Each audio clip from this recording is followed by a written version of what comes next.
جی السلام علیکم ورحمۃ اللہ وبرکاتہ۔ اسلام آباد ہائی کورٹ کے حکم پر عمران خان کا ہوا طبی معائنہ۔ عمران خان مکمل صحت یاب قرار دیے گئے ہیں، البتہ چند مزید ٹیسٹ کروانے کا ڈاکٹروں نے کہا ہے۔ کیا کون کون سے ڈاکٹر تھے اور کیا کیا انہوں نے طبی معائنہ فرمایا، اس پر بات کریں گے۔ اور اس پر بھی بات کرنی ہے، گزشتہ روز اسلام آباد کی ڈسٹرکٹ اینڈ سیشن عدالت میں پہلی دفعہ بشرا بی بی رو پڑی۔ کیوں روئیں، کیا ہوا، اس پر بھی بات کریں گے۔ اور اس پر بھی بات کرنی ہے کہ مولانا فضل الرحمان نے حکومتی قانون سازیوں کو، مولانا صاحب نے حکومتی قانون سازیوں کو 26ویں آئینی ترمیم اور پارلیمنٹ کی توہین قرار دیا ہے اور کہا ہے کہ ہم عوام میں جائیں گے۔ کس پارلیمنٹ کی مولانا صاحب بات کرتے ہیں اور کس 26ویں آئینی ترمیم کی بات کرتے ہیں؟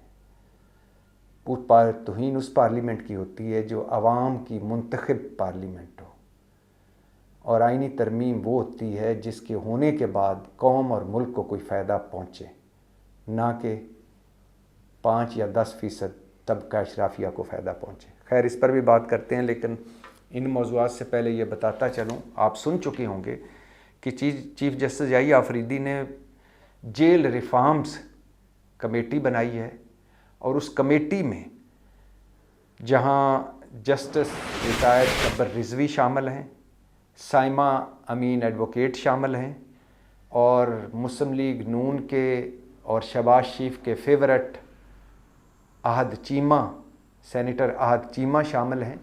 وہیں 9 مئی کی ملزمہ پاکستان تحریک انصاف کے قریب خدیجہ شاہ بھی شامل ہیں۔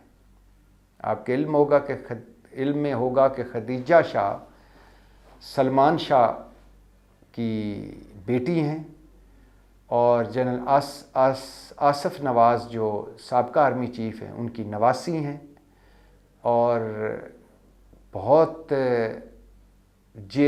جواں مردی سے جیل بھگتی خدیجہ شاہ نے 9 مئی کے مقدمے میں۔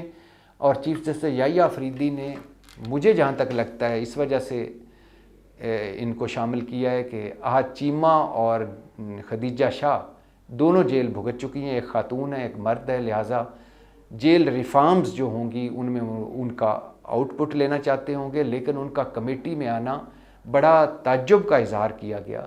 اور اس سے یہ بھی لگا کہ چیف جسٹس اگر ان کو اپنی کمیٹی میں شامل کر رہے ہیں تو مطلب یہ ہے کہ وہ 9 مئی کی ملزمہ نہیں تھیں، یا مطلب یہ ہے کہ وہ 9 مئی کے کیسوں سے وہ بری ہو چکی ہیں، یا مطلب یہ ہے کہ 9 مئی کے ان پر جھوٹے کیس بنائے گئے تھے۔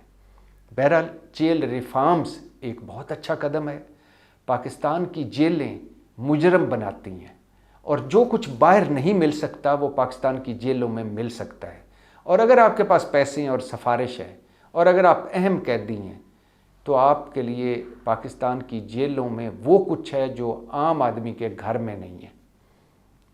اور یہ بھی دکھ اور تکلیف کی بات ہے کہ 66,000 قیدیوں کی گنجائش رکھنے والی پاکستان کی جیلوں میں اس وقت 1 لاکھ سے زیادہ قیدی موجود ہیں، مطلب 34,000 قیدی زیادہ موجود ہیں۔ آپ یوں سمجھیے کہ جس کمرے میں 2 لوگ ہونے چاہیے اس کمرے میں 10 لوگ، اور مسلسل، اور اوپر سے جیل، اور اوپر سے سختیاں، اور اوپر سے دکھ اور تکلیف، تو کیا حال ہوتا ہوگا۔ اور پنجاب میں تو یہ صورتحال اور بھیانک ہو جاتی ہے کہ پنجاب میں 36,000 قیدیوں کی گنجائش ہے پنجاب کی جیلوں میں، اور 67,000 قیدی پنجاب کی جیلوں میں ہیں۔ تو چیف جسٹس کا ایک اچھا قدم۔ واپس آتے ہیں اپنے موضوعات پر۔ اسلام آباد ہائی کورٹ کے حکم پر عمران خان کا اڈیالہ جیل میں ہوا طبی معائنہ۔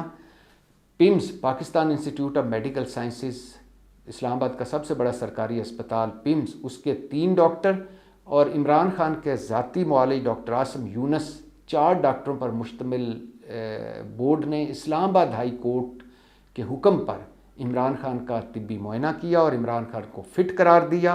ہاں، کچھ ٹیسٹ اور لکھے گئے ہیں جس میں عمران خان کے کان کی جو تکلیف ہے اس حوالے سے ٹیسٹ ہیں، دانت کی جو عمران خان کو دانتوں کی تکلیف ہے اس حوالے سے ٹیسٹ ہیں، اور ایک بلڈ ٹیسٹ لکھا گیا ہے عمران خان کا کہ ان کے وائٹل سائنس پورے ہیں یا ان کے وائٹل سارے پورے ہیں، یا ان کے جو بلڈ کا ہیموگلوبن اور باقی بلڈ کی چیزیں وہ پوری ہیں۔ اس حوالے سے مزید ٹیسٹ لکھے گئے ہیں، اور اب یہ میڈیکل رپورٹ جو ان 4 ڈاکٹروں نے مرتب کرنی ہے وہ اسلام آباد ہائی کورٹ میں جمع کروائی جائے گی۔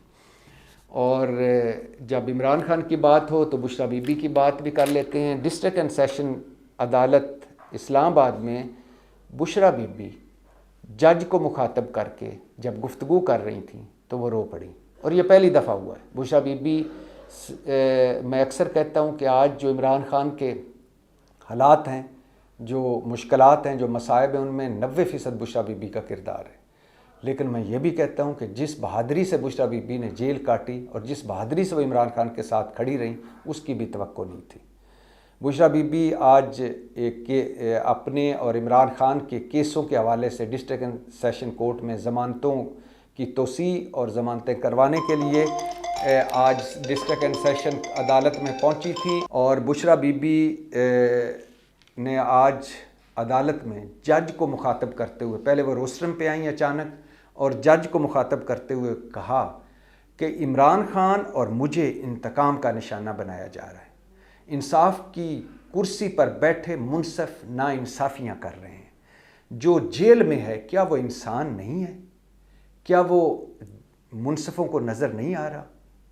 بشریٰ بی بی عمران خان کی بات کر رہی تھی، اور بشریٰ بی بی نے کہا کہ میں اب عدالت نہیں آؤں گی، جو سزا دینی ہے دے لیں، میں اپنے وکیلوں کو بھی کہنا چاہتی ہوں کہ وقت ضائع نہ کریں، کیونکہ جو کچھ ہونا ہے وہ پہلے سے طے شدہ ہے۔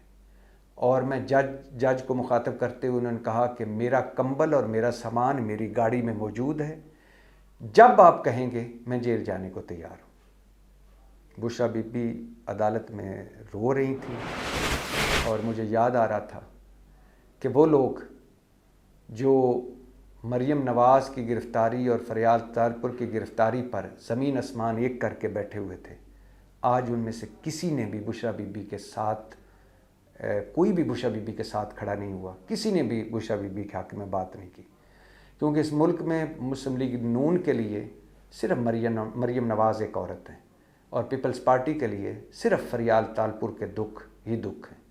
ایک جلسے میں ڈرون کیمرہ غالباً لگا تھا آصفہ بھٹو کو، اور بلاول بھٹو نے اس کو کہا کہ یہ سازش ہے، جان سے مارنے کی ایک سازش ہے۔ اور بلاول بھٹو نے جس دن مریم نواز گرفتار ہوئی تھی تو عمران خان کو قومی اسمبلی میں بغیرت کہا تھا، عورتوں پر ظلم کرنے والا بغیرت، اور جس کو جسٹیفائی کیا شیری رحمان نے اور کہا کہ بغیرت کوئی لفظ گالی تھوڑی ہوتی ہے، یہ تو بے شرم کو کہتے ہیں۔ آج سارے شرم والے چپ تھے۔ خیر، واپس آتے ہیں اپنے موضوعات پر، اور آخری موضوع ہے مولانا فضل الرحمان کا، 26ویں آئینی ترمیم کے دلہا مولانا فضل الرحمان۔ مولانا فضل الرحمان کہہ رہے ہیں کہ جو حکومت قانون سازیاں کر رہی ہے وہ نہ صرف 26ویں آئینی ترمیم کی توہین ہے بلکہ پارلیمنٹ کی بھی توہین ہے۔